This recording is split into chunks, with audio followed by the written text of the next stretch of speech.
C'est à Londres que MSC Croisières a convié journalistes et amis pour présenter Zoé, le premier assistant vocal du monde de la croisière. Zoé a été développée avec Harman, filiale de Samsung, spécialisée dans l'audio. Nous utilisons notre propre technologie NLP, qui est la reconnaissance du langage naturel.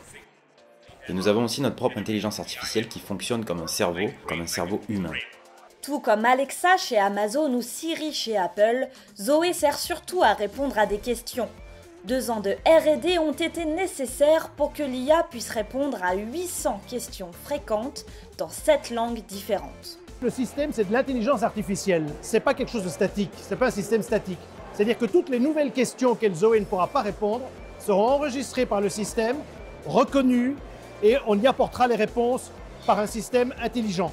Intelligence artificielle, donc ce sera fait par la machine automatiquement. La naissance de Zoé s'inscrit dans le programme MSC Formi, qui a pour but de digitaliser les nouveaux navires de la flotte. Sur les 9 milliards prévus pour construire de nouveaux navires connectés, entre 10 et 20 millions d'euros ont été investis.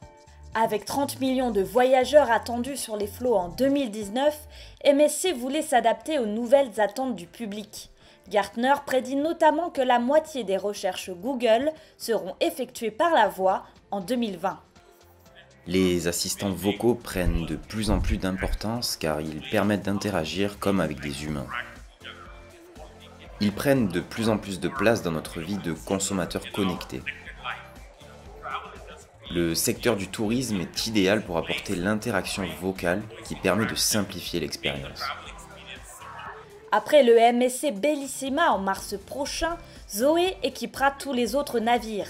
Elle devrait être bientôt rejointe par d'autres technologies comme des robots dans les prochains mois.